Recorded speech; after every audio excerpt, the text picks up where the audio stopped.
Peel back the blunder. Judgment Day, Jocelyn on the stage, breaking it down, the law in the head.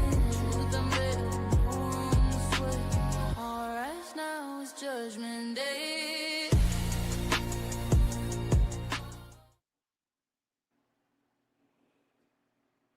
What's up, everybody? Welcome back to another episode of You Be the Judge. I'm your host, Lady J, and today we're going to be talking about a controversial case. It's controversial because it's considered high profile due to it being a rapper, but also because they have been in jail so long and there has not been a conviction. So today we're talking about YNW Melly and his co-defendant YNW Borland. So let's get into it. So with YNW Melly, he is being accused of murdering his two childhood friends, which would be YNW Sack Chaser and YNW Juvie. So a little bit of what went on in this case. So everybody mentioned YNW Melly, Borland, Sack Chaser, Juvie. They were all at a studio in Fort Lauderdale or outside of Fort Lauderdale, Florida. So this is another Florida case. And if you learned anything from the last case that we went over, Florida and their laws, it gets a little crazy there and they don't play that. So anyways, they're at the studio, studio sessions, you guys leave out of there late. So it's about 2:15-ish, 17-ish in the morning. And so, the whole crew, they coming out the studio. There's two cars, a Jeep Compass, which is a gray color, and a red Mitsubishi SUV type vehicle. I'm not sure exactly what the vehicle is, but it's a Mitsubishi SUV and it's red. So at this point, they're coming out, everybody's getting into their appropriate cars. And in one car would be YNW Borland as the driver, Melly sitting behind him, and the other two on the other side of the vehicle. So they're leaving the studio.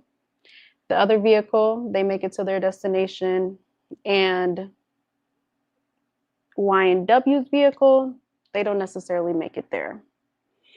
So I'm just gonna, read from the court document so that you guys understand exactly what went on, of what they are being accused of, the probable cause of what all went down. On October 26, 2018, so you guys know how long this has been going on. 2018 is a long time. It's now 2026. At 4:35 a.m., Cortland Henry, which is YNW Borland, entered the emergency room at Memorial Miramar, requesting assistance for two passengers in his vehicle, as they were shot multiple times. So what the story is, they were shot in a drive-by. It was told that Melly wasn't in the vehicle when this occurred, which is, another piece of it that is a little bit controversial, which you'll see later on down the line. But at this time, like I said, they all left the studio. The YNW vehicle, they're driving to their destination. And what they said is they were getting off the exit. They went down this road that they weren't really familiar with, and their vehicle was shot up in a drive-by, pretty much at a light. So from there, that raises flags for them, because they see this video of all of them getting into the vehicle. But when Cortland or YNW Borland arrives at the hospital, Melly is not in the vehicle. So they're kind of like, where was he at in all of this? At this point, Borland, he's at the hospital. He goes in there, lets them know, hey, my friends, they've been shot. We were shot in a drive-by. We don't really know what vehicle did it. You know, we're just bracing ourselves. He's explaining the whole story. The two there pronounced deceased on the scene, so it's very unfortunate at that point. Let's see here if we can go back to the document.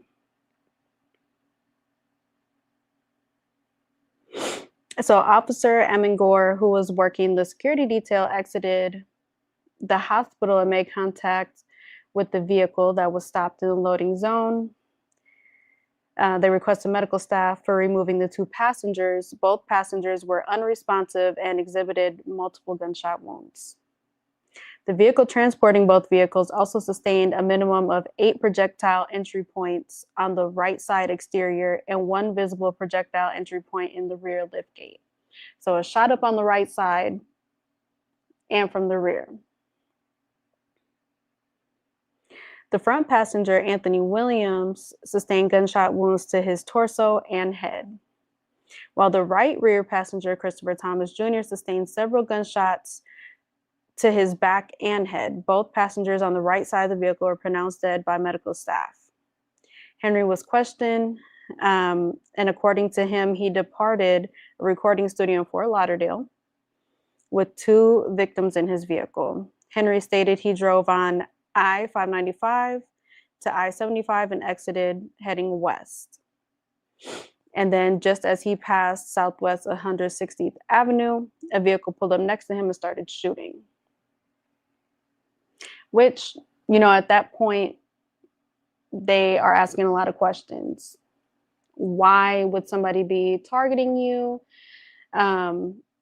You know, what would be the reason that somebody would just be following you to shoot up your vehicle? Why didn't they do this at any other point aside from when you got off on this exit and stopped? And why are you uninjured, but these other 2 people are injured, obviously? So at this point, he's stating that, you know, I was uninjured because I was hiding the floorboards of the vehicle. I ducked down, XYZ. At this point, also, while they're questioning him, while he's at the hospital, they're checking him out, making sure that he's medically okay. He's there for a couple hours. They did as well swab his hands, I believe, at that point, and later was determined that he had gunshot residue on his hands. So that's one key thing here.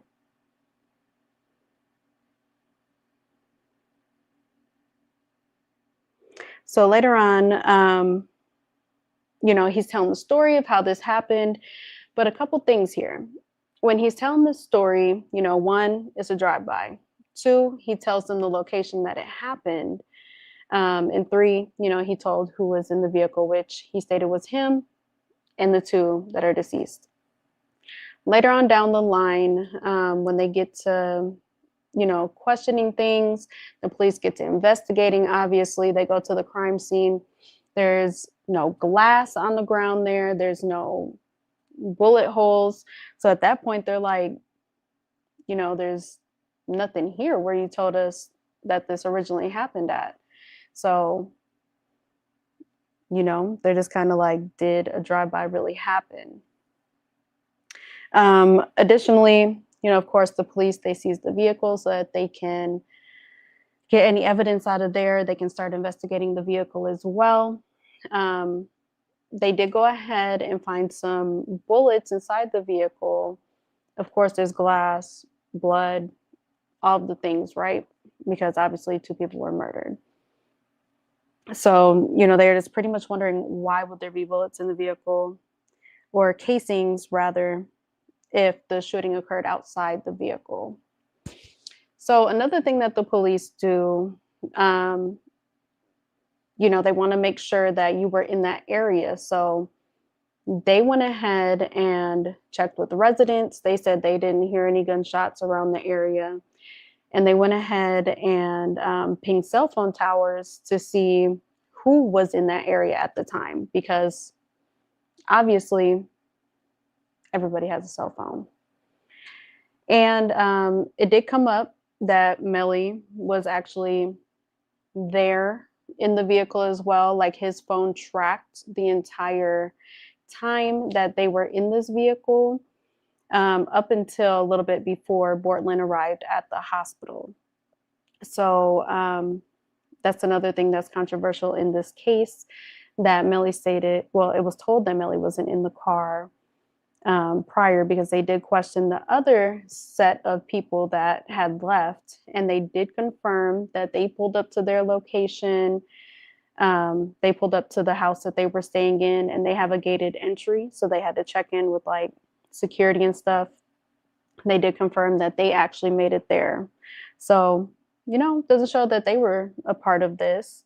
But, if all these things were going on, why did you guys lie about where this happened? What happened? Melly wasn't in the car. If you didn't do these things, why are you lying? So at this point, let's see. So once they get, who was really in the vehicle, they get to, trying to question Melly.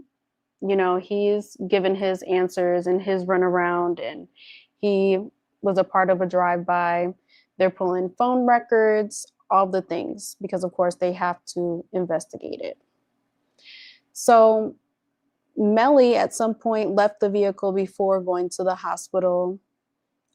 Also, when Bortland pulled up to this hospital, he changed his clothes. He has a hoodie on. He doesn't have any blood on him. Like, they're just kind of like, why do you not have any blood on you if there's two people that just died, got shot? There's blood all over the car, but there's nothing on you, even splatter. Nothing. So just a lot of different things that, were told. And then when the story starts coming out, it starts unfolding a little bit more. So let's see. So now that we know a little bit of what happened and a little bit of the lies, like stated, the prosecutors are alleging that shots were fired from inside of the vehicle. They are saying that the bullets came from the left rear position where Melly was sitting. So they're alleging that the entry points were coming from left to right in the back of the head for both of the parties who are now deceased. They are stating that it was staged afterwards. So after the shooting occurred on the inside of the vehicle, that Melly and Bortland got out of the vehicle, shot up the car to make it appear as if it were a drive-by. Because when they did go to the actual crime scene, after they pulled the cell phone records and the tower pings, that's where the glass was. That's where the bullet casings were. And they were trying to reconstruct the scene and what may have happened. They had to reconstruct, how the bullets were in the vehicle, obviously, to see what way they may have been going. And it's really showing that they came from inside the vehicle and not from the outside. But also when they're doing these cell phone tower pings, they can see not just those phones that were in the vehicle, but if there were anybody else in that area at the time, if they happened to ping. But nobody was in that area at the time, just literally those 4 people. And they describe the actual crime scene as being like desolate. Nobody was really there. It's kind of like swamp area. Like nobody goes there. So that's really the background on what the prosecutors are alleging. Let's see. Now, what's making it controversial as far as how long this trial has been going on, right? So they have been in prison, or jail rather, since 2019 when they were actually arrested. So this is a capital murder case, double homicide at that. In Florida, they need 2 aggravators to make it a death penalty case. So that is pretty much what is taking so long, because they're needing, well, capital cases, they move slower because the legal standards are higher. Jury selection is longer. Evidence is scrutinized more heavily, and appeals are expected just back and forth from each side. Obviously, they're needing to make sure the correct evidence is placed in, the evidence can be used. And I want to make it clear that in this case, no lyrics are being used, because they do recognize that is creative expression.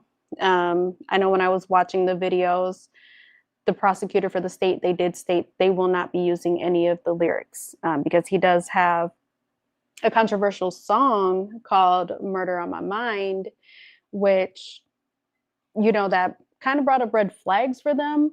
But this song was recorded years before this even happened, and produced and put out months before this event had even happened. So even if they wanted to use lyrics, that song would not apply in this case, because it happened far beyond when this unfortunate incident happened.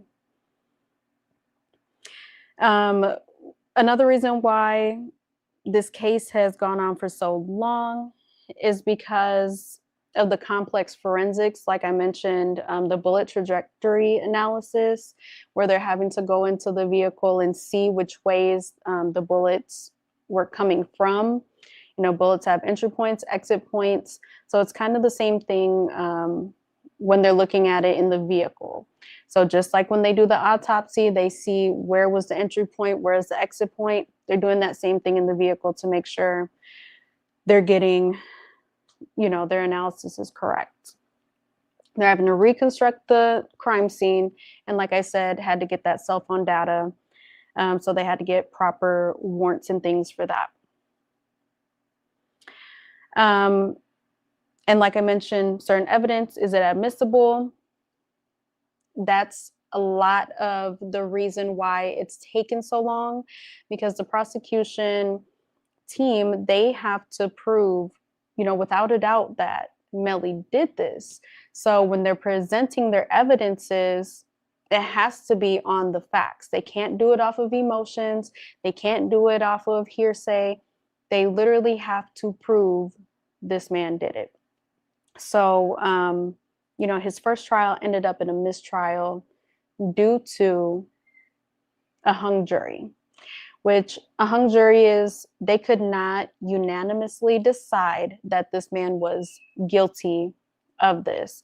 I believe there was one juror that did not want to convict him, in which when he was stating his case, two other jurors happened to agree with that juror, and they did not convict. And at the time, Florida's law was you had to unanimously agree to convict him, in which that resulted in a mistrial. So when a mistrial happens, the state can either, you know, pick it back up, keep trying to build their case to win. So that's pretty much what we're in right now. He's trying to, well, they are trying to build their case against Melly and present some different evidences, some better evidences that really stick it to him at this point. Personally, just watching everything that I have on this case, the trial in itself, Bortland's trial, the prosecution has not done a great job at proving that they are guilty.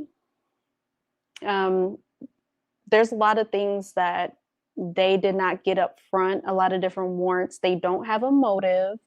They don't have a weapon, which you don't necessarily need a weapon to prove somebody guilty. But, you know, they at least need a motive, and they don't have that. Because at this point, people are asking, why would Melly, who also happens to have these people's names tattooed on him, he has one of the mother's names tattooed on his neck.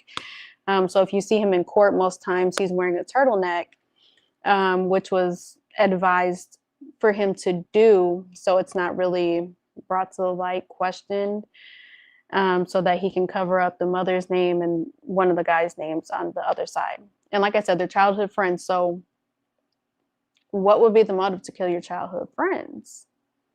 It's just crazy because you grew up with these people. Like, this is your family at this point. You're in a collective group together.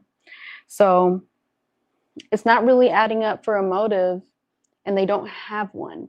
They didn't find one when they went through his phone, they went through his social media. But they do have an interview from Juby's dad in which he thinks they may have a motive. If you check out this TikTok clip that I found.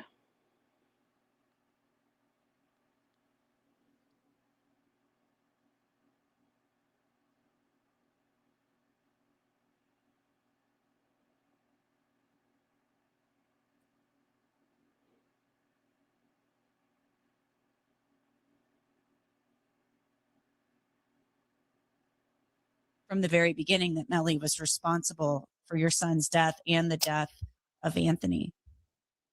From the day one, I believe that Melly was responsible for my son's death on October 26th when I first heard the story, because his explanation, when I finally talked to him in Cortland on a FaceTime, their response and how they was reacting, they showed no remorse. They didn't act like they was grieving, like they lost a best friend or nothing. They was, in my opinion, they was in the best spirits.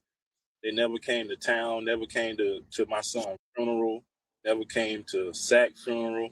And these are best friends. He passed straight through the county of Indian River, went to Brevard and did a music video, but he couldn't even stop and pay his condolences to his best friend's mom. He even got Jana tatted on his neck. That's why his defense attorney got him wearing turtlenecks and shirts to hide his neck, because he got the Jana tatted on his neck. That's Sack mom's name, and he got Chris' name and Sack name. And this guy, that guy is just, I have no words for that guy. What was it in particular that was said on that FaceTime that made you think that Melly was responsible? Nothing was said. Actually, it was like the demeanor. It was like the body language, really. Like, I was just reading them, and as I'm telling them and asking them questions, I got so emotional, I started crying. They wasn't reacting to, they act like they didn't have to take a loss at all. That's how I took it. And then when I was talking to them, I still had in the back of my mind that something's not right. Something's not right. Did they tell you anything about what they claimed happened with the drive-by they claim happened? No, they had absolutely no explanation. Like, we have to figure it out just like the police. Chris, why do you think that this happened? Why do you think, Melly did this? Because, Melly is on trial. The state has to prove it beyond a reasonable doubt that he committed these crimes. But why do you think this happened? I think the story about the 200,000 with Anthony was a true story because it's not reported, but Chris told me the same story, and also it was a $500,000 play, and Melly was going to get 200,000, Sack was going to get 200,000, Chris was going to get 100,000, and as I'm hearing it from Chris, they was going to sell the YNW brand, not a record deal or nothing like that. It was like for the brand itself, and by them being founding members, they was going to get a piece of the pie. So I don't think Melly did it on his own. I think that manager guy got in his ear and did a little divide and conquer. Because if it was up to Sack, it would never be a 100K management. They were going to sell the YNW name for licensing or to sell products. What do you mean they were going to sell the name? For marketing, licensing, stuff like that. I think they want to go up on the big umbrella just to push them. I think push the brand more global. That's what I'm thinking. And so you think that Melly wanted a bigger cut of that then? I think Melly didn't want to give them guys nothing. He wanted to be the only one to shine. And then they came to town next day and gave the mothers 15,000, the other mother 10,000. So I thought to myself, if Sack was going to get 200,000, Chris was getting 100,000. If we could pay these people 25,000 and keep 275,000, that's how I saw it. It just nothing added up. Melly still to this day for me to hear him call them boys his best friend is an insult. That is an insult. Was there any sign of bad blood before your son's life was taken and before Anthony was killed? Or was there any tension there that you knew of? Not with Juvie, not with Chris, but you know, you heard things about him and Anthony getting into like altercations about disputes about money over certain situations, and they got in a fight prior to that, and they said, like, you know, the story that they say Sack beat him up and knocked his goals out in front of his girlfriend, and like 2 days later, I think that's when the incident happened. Melly is saying that he is innocent. His defense attorneys are saying the state can't prove its case. But it's my understanding you believed from the very beginning that Melly was responsible for your son's death and the death of Anthony. From the day one, I believe that Melly was responsible for my son's death on October 26th when I first heard the story, because his explanation, when I finally talked to him in Cortland on a FaceTime, their response and how they was reacting, they showed no remorse. They didn't act like they was grieving, like they lost a best friend or nothing. They was, in my opinion, they was in the best spirits. They never came to town, never came to my son's funeral, never came to Sack funeral. And these are best friends. He passed straight through the county of Indian River, went to Brevard and did a music video, but he couldn't even stop and pay his I think it's repeating. best friend's mom. So yeah, like I said, the father, when he talked to Sack and when he talked to Juvie, that's where he is getting his motive from, although that's not brought to the light of the court. You know, nothing that they found in messages or anything like that. I do want to address a comment from Vince Harris. His phone can be in the car without him being there. Not saying that's not true. But as we can see on camera, when he was leaving the studio, he was in that vehicle. He was even walking out of the studio on his phone. So we can obviously see that he's active on his phone. Not to mention, they did pull up that he had been on like Snapchat at the time. They did pull records from Snapchat, so they did get a warrant from Snapchat for Snapchat. Let me tell you, all snaps, they do not ultimately get deleted. So they were able to get records from Snap.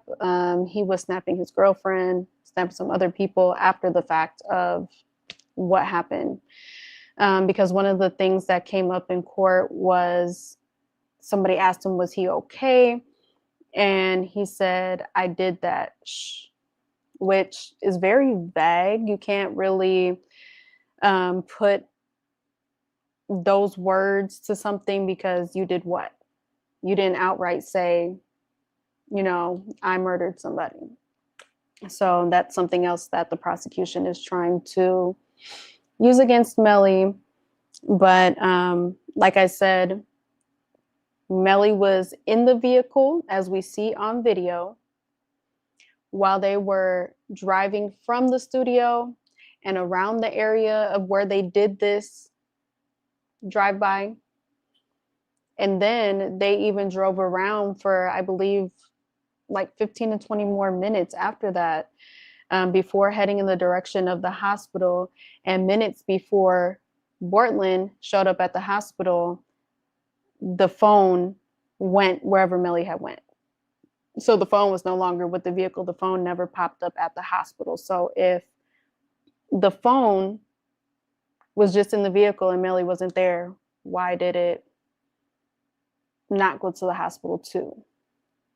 Another thing that was brought up by the that was brought up as well, is that this was like a community type phone, in which a win on the prosecution side was when they went through this phone, there were numerous pictures of Melly, videos, etc., you know, that would kind of show ownership of this being that person's phone. So that was refuted in court as well. Like I said, prosecution does not have many things in this case. So they really need to get their stuff together. This next trial, which is in January 2027, in order for them to actually get what they're looking for, because in my opinion, it's not really looking too hot for the prosecution as far as convicting him.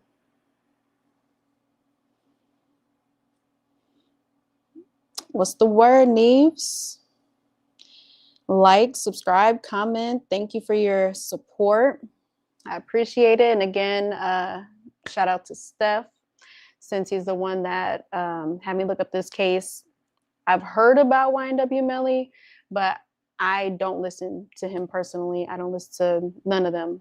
So I really have no bias, because I know there's a lot of people saying free Melly and stuff like that, but I have no bias. I don't listen to his music at all. Now, on the defense side, their argument pretty much rests at there's no physical evidence to prove that Melly pulled the trigger. They did find Melly's DNA in the vehicle on the door handle, because like I said, he was in the vehicle. We seen he got in the vehicle, so he's placed in there. But they still have no proof that he shot them, him or Bortland at this point, although Bortland had gunshot residue on his hand. There's still no proof that those two actually shot them, because another thing that came up, although Bortland had gunshot residue on his hand, if this was a drive-by situation, he could have been shooting back at them, which is believable, because if you had a gun, why wouldn't you shoot back, right? If they're shooting at you. They stated that ballistics do not conclusively prove an inside shooting. Now, the person that did the ballistics and the reconstruction inside the vehicle, they are very confident in them and their findings, obviously. I would say personally, in my opinion, it is a win for the prosecution side as far as the reconstruction inside the vehicle, as well as what the autopsies show. Shows that the entry is coming from the left side, the left rear, because both victims, like I said, were shot in the head. And the way the officer at the hospital, when Bortland was being questioned, when they asked, you know, are you injured? She's like, you know, it's very surprising with the amount of bullet holes that were in this vehicle that you're unharmed at all. Like, not even a graze, like not anything is wrong with you. And obviously, to bring up, Melly was not injured at all either. Government shutdown possible again in a few weeks. No federal investigation during shutdown. I have not really got into the government shutdown, so I don't really have an opinion on that right now, but I can definitely look into it. I can make some shorts or something on it, you know, just to kind of update y'all. So make sure you like and subscribe, turn on the notifications, so that when we get to talking about the government shutdown, you're aware and you hear what we got to say about it. But also some of my podcast mates, like before you go to sleep, they might talk about something like that. They like to talk about politics and all of the type of craziness that's going on right now. So subscribe for them too, because they come on Wednesday nights and they got some good topics, some good things to say. I'm being watched. We're all being watched.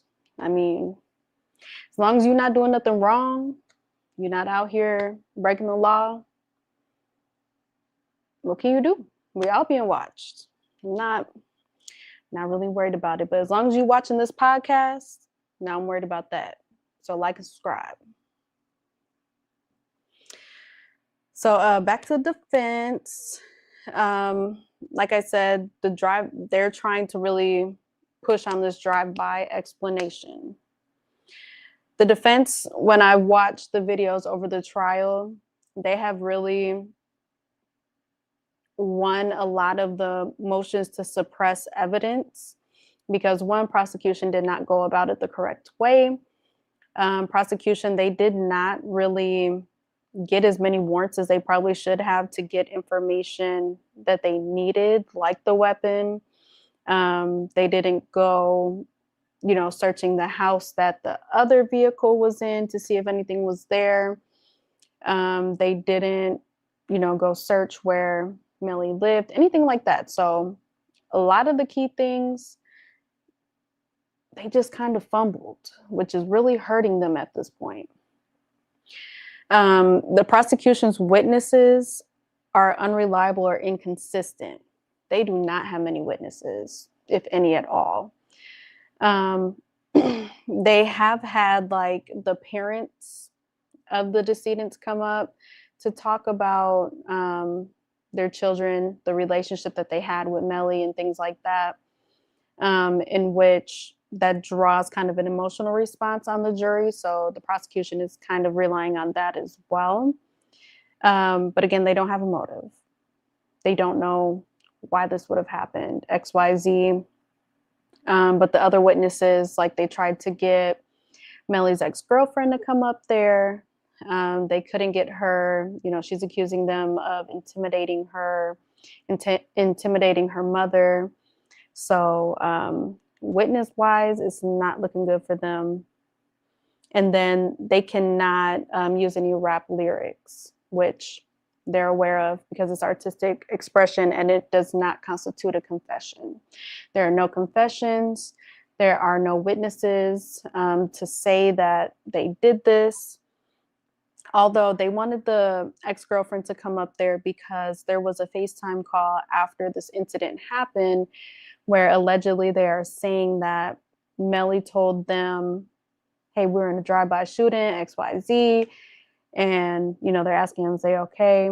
It was a very short call, which obviously they pulled with the cell phone records, but they can't get them up on the stand. And like I said, they don't have any witnesses.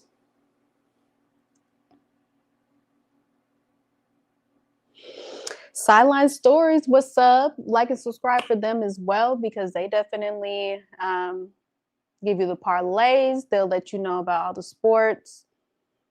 Rams Crash House, Commander's Table. Those are my people too. So subscribe to Black Office because we all the hot stuff going on.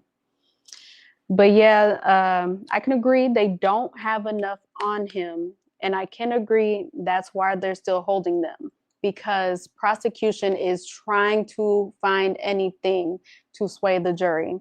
And in my opinion, Melly did it. In my opinion. Will they convict him is another thing. I don't think so, because like I said, prosecution is very weak. They don't really got much.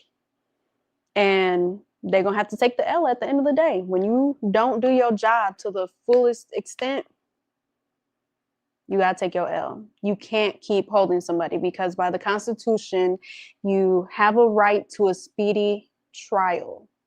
And although capital murder cases and death penalty cases can take a longer time due to all the appeals and things like we discussed in the beginning of the story, you still cannot keep holding somebody. You've already had one mistrial.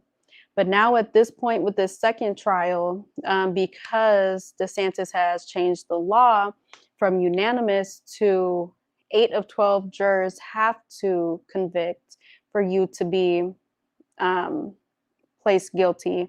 That's one thing that is going to be a little bit different in this case when they get to going the second time around. But we won't know until January 2027. And the reason why it's pushed out that far right now is because the current judge actually sided with the defense over some evidence being suppressed.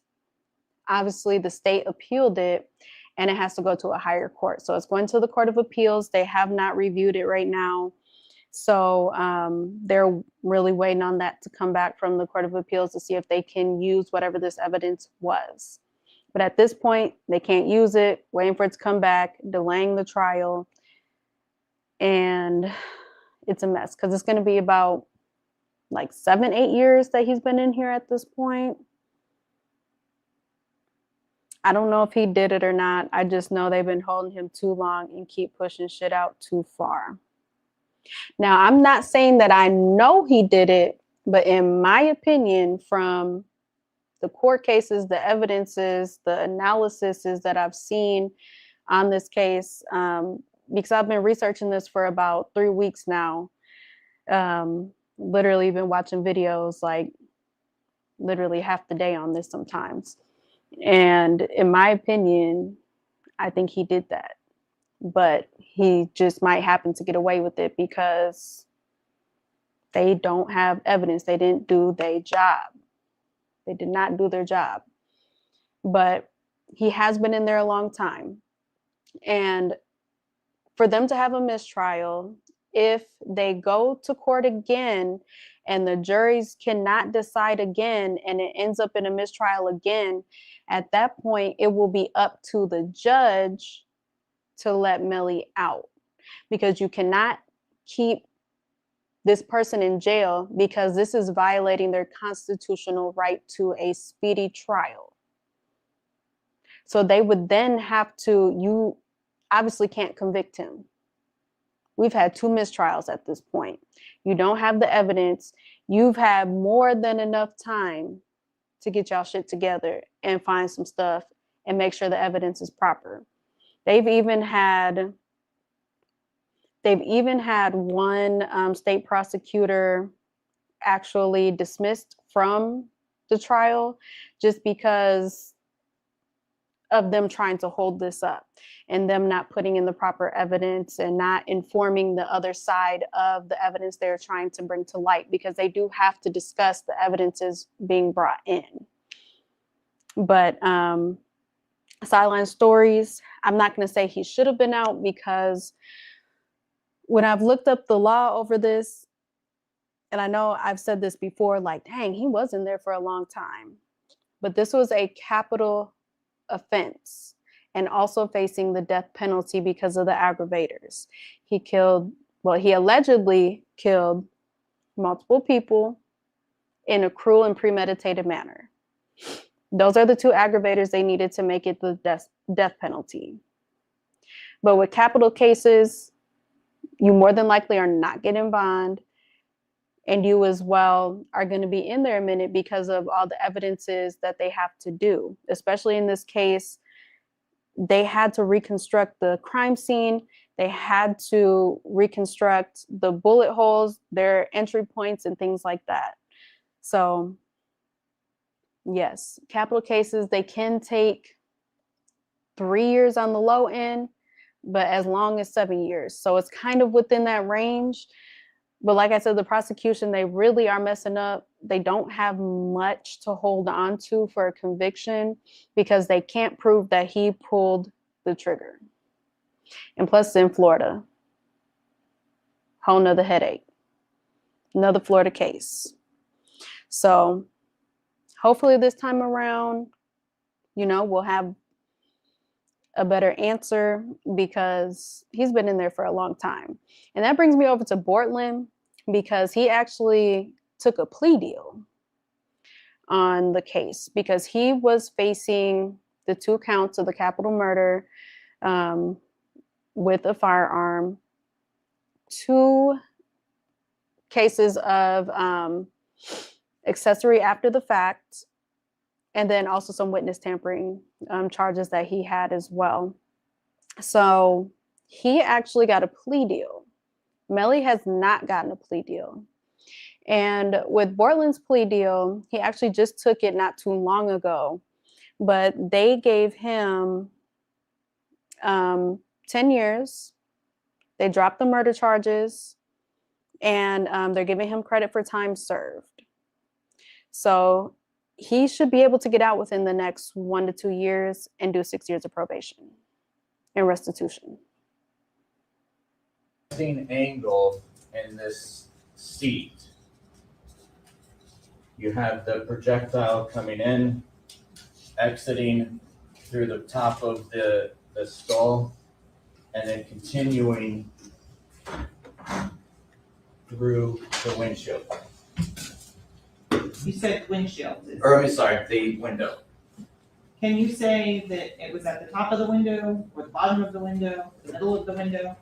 I cannot. So based on that projectile and the blowback, you can make what opinions?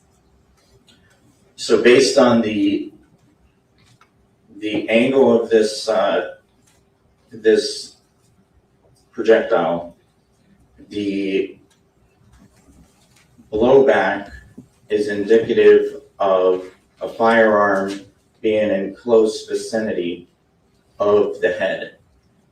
The head is something that bleeds profusely when it's pierced. If you've ever fallen on stairs or hit your head, it bleeds like no tomorrow.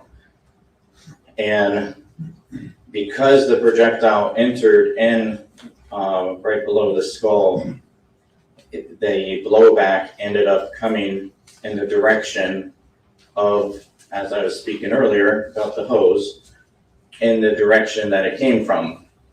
And you will get that with a very close shot. That blowback then proceeded after the shot. It went up, it hit this headliner and continued and falling into the back seat.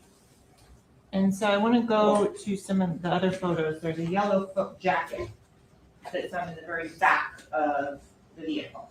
Is it important to know whose DNA and blood was found on that? What yellow jacket? Let me come back to the other photos, so we'll come back to that in a moment. Okay, so in terms of the location of the firearm that fired the shot, and we were just talking about in CSW 6745, does this attempt to accurately recreate the potential location of that firearm? So the purpose of this photograph is strictly demonstrative to show where once the projectile enters into the head, you're going to have the blowback, which again will come up, strike the headliner, and then continue. It's actually continuing this way and landing back here behind the driver in this area of the vehicle. In terms of the driver and the t-shirt that he was wearing, do you take into account the location of the victim's DNA on his shirt? Well, based upon the blowback pattern up here, I would expect to find some blowback here if on a driver, if a driver was there. Okay, Sergeant, you can answer that question. Why don't you restate the question, yes? So you were discussing that how you would find and determine angle. And yes, Rams crash out. They did get caught hiding evidence from the defense. So that's why the defense, they won on that part of having a motion to suppress that evidence. So the prosecution can no longer use that. And that's why I said the trial has been pushed out until January of 2027, because the state, they did put an appeal to a higher court, and they're waiting for them to still decide if they are able to use it or not. But they have done that multiple times, which is why one of their prosecutors was dismissed from the case. And another prosecutor was brought in, one that actually convicted the 3 people who killed Extastion, if that's how you say it, which she is now the prosecutor for this case. So we'll see how it goes on that part, because like I said, they really don't have much. I feel like he might even get off, but in my personal opinion, I feel like he did that, because it's like, why would you lie about all of the things? Like, if this was a drive-by shooting, why would you not say where it happened? It was really a drive-by, so why would you even have to lie about some of the things that you did in this case, you know, that you weren't in the car? Why would you get out of the car when the car is being brought to the hospital to drop off, you know, the 2 people that obviously had passed away? So that's not really sin right with me. as far as, you know, this wasn't a drive-by in my opinion. Oh, wow. People on social media have been saying he did it because they was graping him. Now, that's a new theory for me because I did not see any of that when I was going through videos on like TikTok and stuff. But what the dad was saying was this was pretty much over Melly wanting most of the fame, the money, and all that, and that Bortland, he was, you know, willing to really kiss Melly's ass in that point and like just be like his top dog type thing. They also have said that since they were in a gang, that this was like an initiation type thing, because apparently they recovered like a gang Bible through his email. They recovered other things that showed that he had joined a gang, but they actually can't use that in court as an aggravating factor because that was something else they did not run by the defense. So, like I said, prosecution, they really dropping all their little balls. But also with Bortland, like I was saying, he took a plea deal where they're giving him credit for time served. They gave him 10 years, which he'll be out within the next about 1.5 to 2 years, I believe they said would be the soonest. 6 years probation, and that he has to do a proffer. If y'all don't know what a proffer is, that means he can be questioned by the prosecution to basically give information on what happened. So he pleaded no contest. He did not admit any truth to what they are saying that they did. Although he would be convicted as guilty by the judge, he did not admit anything that happened. He just took this plea deal. And in another portion of his plea deal with him doing this proffer, they are expecting him to obviously cooperate and give information, but he does not necessarily have to. So he doesn't gain anything from cooperating, and he does not get punished for anything for not cooperating. So really, he can just pay them dust. He already took his plea. The judge made it clear during his plea that, you know, what he does in his proffer with the prosecution is on him, which I don't think he's necessarily going to say what happened, because obviously Melly's still in court. You know, they would be using that to convict him. And I feel like he probably, you know, that's his brother at this point. Like, he's not going to tell on him. So I feel like he really is just going to give them the information they already got, and they can just keep it moving from there. But he's expected to do that. They have a deposition set up for him. He's gonna go up there and act like Lil Woody on the stand. He might. He could just be there like, I lied about everything. I'm just here so I don't get fined. I'm just doing my time. I'm just here because you asked me to. Like, he literally don't have to tell them folks nothing. He can't use the Fifth Amendment, but he literally don't have to cooperate because he already took his plea.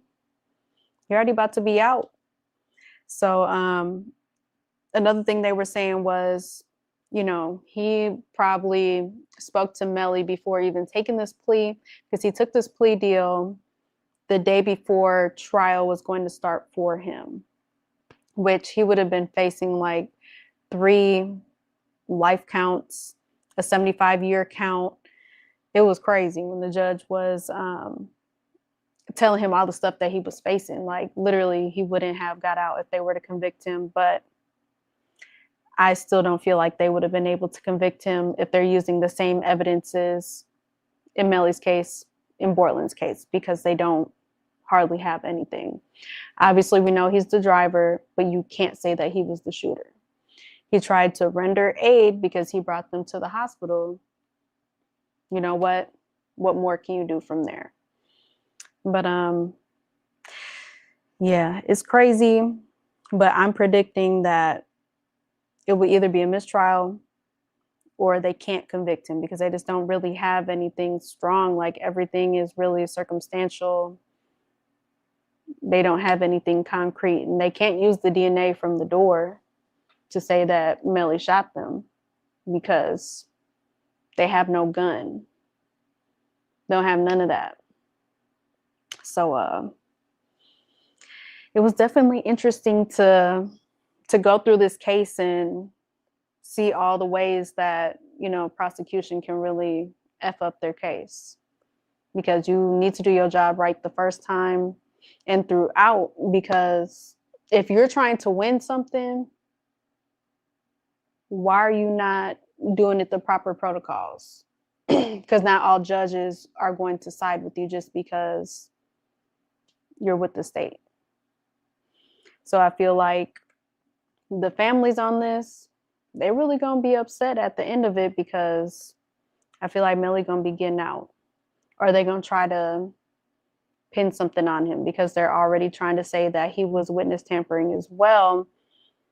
They're trying to say that he was passing kites through. Apparently they have these kites of his. Apparently they have jail calls, video visit calls, but none of that was really brought to light as of yet. This was something that was brought up at the hearing to see if he can get bond, because his attorney is pushing for bond, in which, you know, she's trying to make sure that he has an ankle monitor on, that he has security at his house to make sure that he is there, not doing nothing, not leaving. He can't have no guns, which on that part, I don't know how you gonna make sure he ain't got no gun, because anybody can have a gun in the house that he's staying in, but that's neither here nor there for me. You look a kite like Benjamin Franklin. So a kite, if you ain't never been to jail, I never been to jail, but you know, I heard about it. A kite is when you sending messages from one inmate to the next. So he was sending messages, whether that be on paper or however they do it. I don't know how they do it. I know they be passing it through vents and other people and shit like that, but they call it a kite.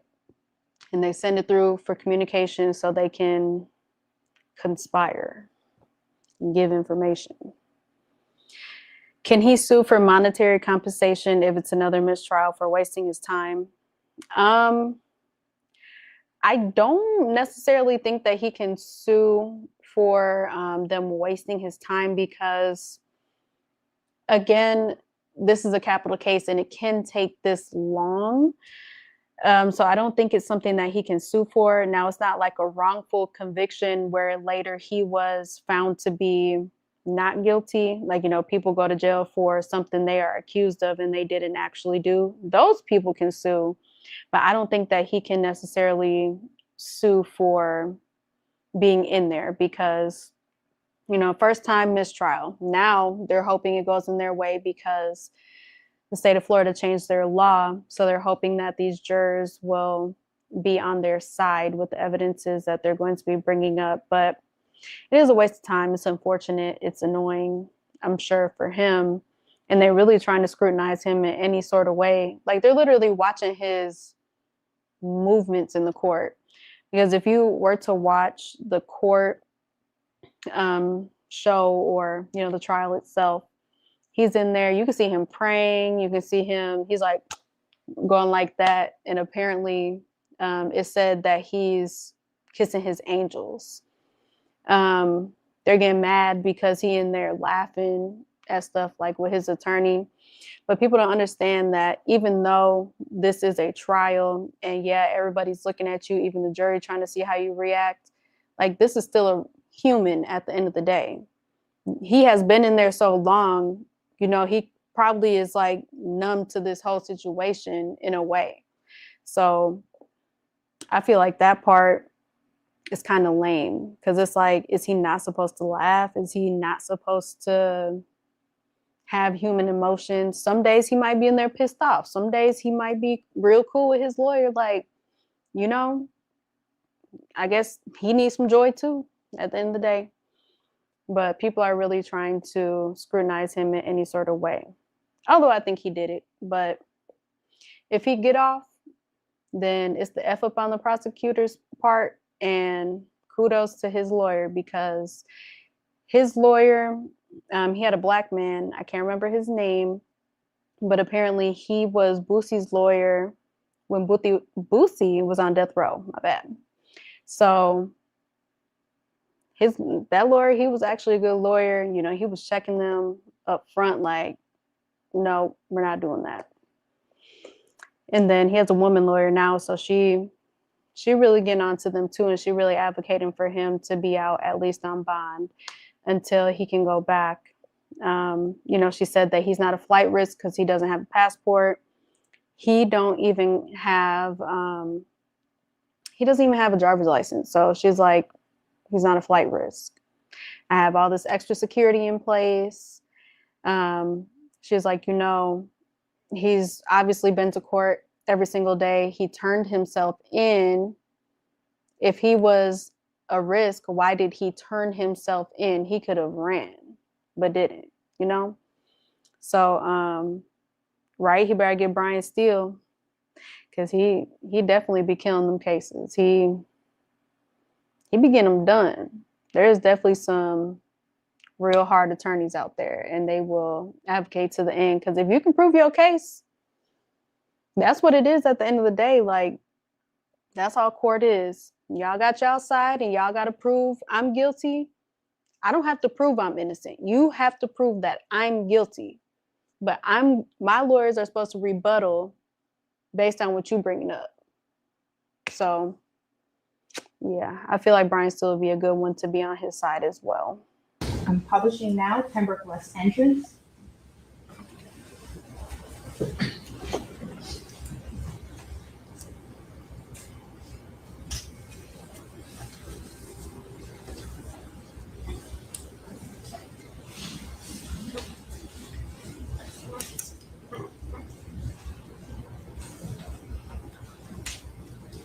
And officer, so we don't have to go through the entire video. Did you recognize the vehicle that just entered the hospital? Yes, ma'am. And was that the vehicle that you observed, that you testified to earlier? Yes, ma'am. Going to publish the outside ER entrance.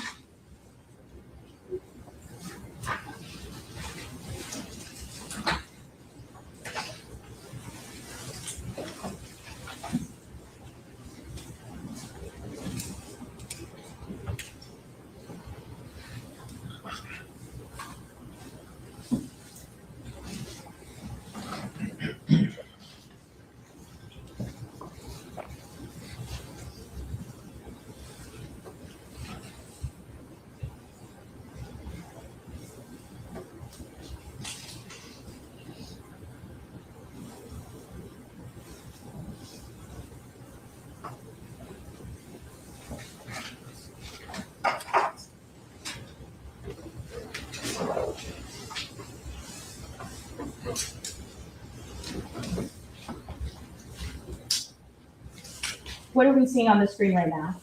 So this is the sidewalk portion I was telling you about. Immediately on the bottom left corner of the screen, where you see those white dashes, that's where the cars drive through. Those dashes refer them to see pedestrians walking across into the yard. Then there's a sidewalk portion, and these are the two doors of the ER. The left door on the left side of the video is the ER, the adult entrance, and the right is the pediatric entrance, but it's one big area. And then in the middle is the park bench. Right behind that glass is a security desk. I'm sitting in the middle of both of those doors. And that subject that we see in the video, That's the gentleman that the person made. continuing to publish.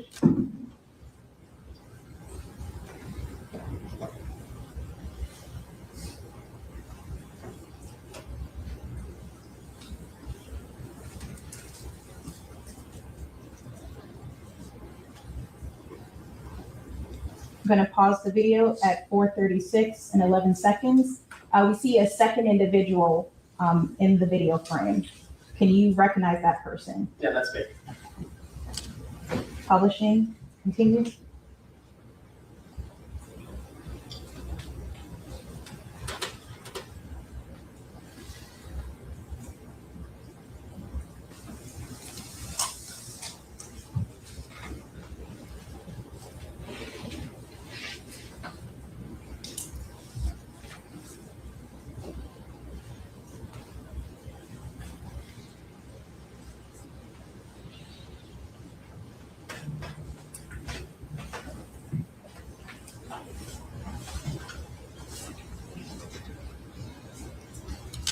I'm gonna pause the video at 4:36:51. Is this where you indicated to us earlier that you had him sit down, Cortland Henry? Okay. Now, you can't see the Jeep in the video frame, is that correct? Yes, The Jeep would be located at the bottom left, my left of the Yes. screen? yes. Okay. And I noticed that you approached and you were talking into something. What was that? That's my patrol radio. Okay. Was that your, how you were able to request assistance? Yes, ma'am.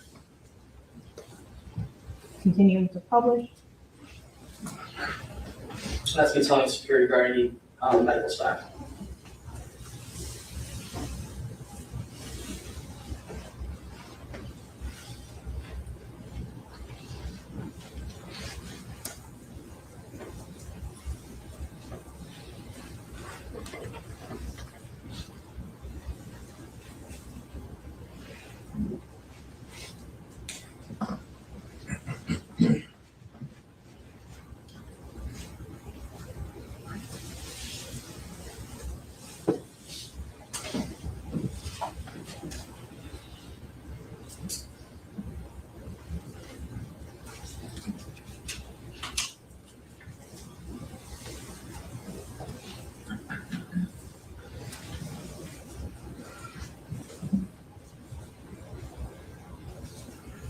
I'm putting on gloves to check purples.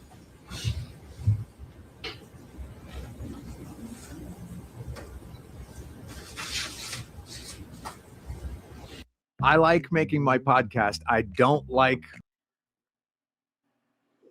So yeah, that was the scene of Bortland going into the hospital when he first dropped them off. So do y'all think, just in y'all opinion, based on everything that was brought up, that Melly did it? Because I mean, like I said, if you didn't do it, why did you lie about where the crime scene was, about being in the vehicle? You know, those are two things really where I'm like, if you did not do it, you had no reason to lie. And Bortland, you had no reason to go change your clothes, because what's the reason? What's the reason for all that?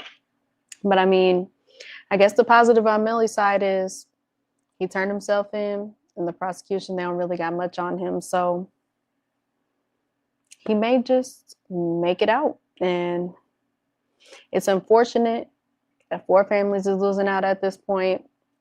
2 are gone, 2 in the system, which we don't know the reason why this happened.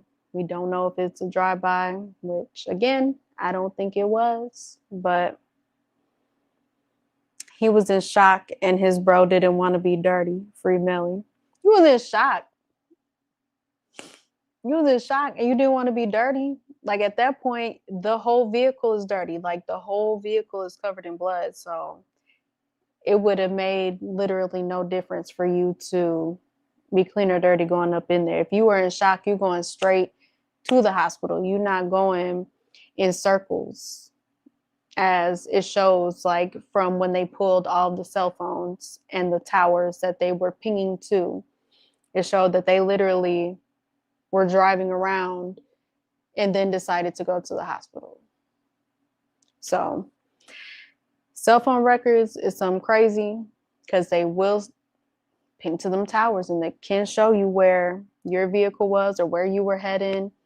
Because like I said before, it showed the other vehicle going in that same direction. At first, they all were going in the same direction.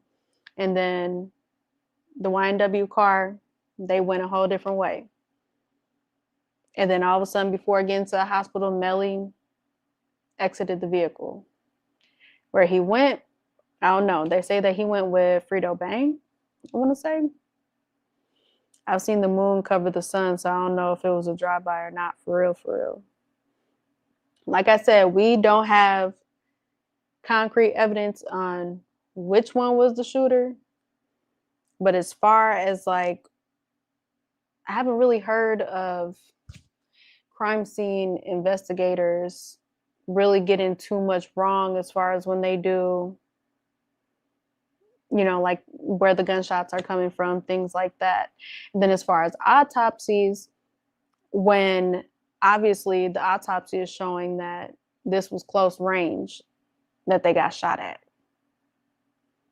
So I don't know. I believe things like that over obviously the other evidence that they have. That's their strongest evidence, but they can't really place blame on one or the other without a weapon, without anything like that. So it could be Portland too, though. And he just happened to get lucky. Could be him too. Because like I said, he had the gunshot residue on his hands, but Melly didn't. But they did bring somebody in court that has said that is really an expert on ballistics and the gunshot residue and things like that. But apparently if you wash your hands or rub up against different materials, that it can come off pretty easily. So they didn't arrest them until months later. But I don't know. I feel like he did it. He just happened to get lucky and might get off. So I'm definitely going to follow up with this one. But it's going to be a minute because January 2027, we just started 26. That's crazy. But like I said, yeah, it was on his hand. So like I said, he could have been the one to do it. Melly could have been the one to do it. Because Bortland did say in his testimony, in his court case, because I did have to go to his too to kind of see what was going on with him, since they in the same story. He tried to say that he was in the back seat. But yet you're the one pulling up to the hospital. You're the driver. You show coming out the studio, getting into the driver's seat. It's your vehicle. But then all of a sudden you got in the back seat somehow. Melly wasn't in the vehicle. Who was driving? If these two over here and they got shot. So they had a lot of different lies and they tried to pull a lot of different things from Bortland's case over to Melly's case, of the different stories and lies that were told. So I know some people like on social media were saying that Melly should get on the stand to testify and give his account. But honestly, that probably wouldn't be smart. You know, it's not always smart in these type of cases for you to get up on the stand, for you to be cross-examined. Like, why I got to tell my story? You're supposed to prove it to me that I did this. So I'm not going to get up here and give you anything. So I don't think he'll get on stand, though. Honestly, feel like this will probably be another mistrial. Prosecution better hope at this point that 8 out of 12 jurors side with them. You cannot go off emotions. You have to go on the facts at hand. You cannot go off of thoughts. None of that. Like I said, me personally, my thoughts is that he did it. But based on the facts, you can't prove it. There's no proof. I can say that he was there. Him and Bortland, they were there. But other than that, you know, there's not really much else aside from that bullet analysis that they have. So that's my thoughts on it. And like I said, share y'all thoughts. I'd love to hear what y'all think, because this was a good case to go over. So thank you for the suggestion. If you do have any other cases for me to possibly look up, let me know, because this was definitely a good one to go through. I do like these crazy cases to look into and laws to look up and to educate y'all at the end of the day and to learn some things myself. So again, thank you for tuning in. Till next time. Dissected the unknown dethroned. Whispers in the courtroom, loud as thunder. Behind the scenes, peel back the blunder.